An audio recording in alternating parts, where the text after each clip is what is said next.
आषाढ महिना निघाला की काहीतरी गोडाधोडाचं होतं. आषाढ म्हणजे आषाढ महिना हो.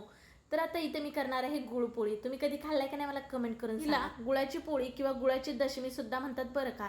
हल्लीच्या मुलांनी कमी प्रमाणात खाल्ली असेल किंवा काही मुलांनी खाल्ली सुद्धा नसेल, कारण आपली आई आजी करायची बघा. हल्लीच्या मुलांना काय माहितीये का, मार्केटमध्ये भेटणारे अनहेल्दी हे पदार्थ आवडतात, जे की ते त्यांच्यासाठी चांगले नसतात. त्यामुळेच आजारपणाचं प्रमाण वाढलेलं आहे. तर पूर्वीची लोक बघा गव्हापासून बनणारे गुळ घालून असे पौष्टिक पदार्थ करायचे. त्यामुळे पूर्वीची लोक बघा आजारी सुद्धा कमी असायची, त्यांचं दुखणं सुद्धा कमी असायचं.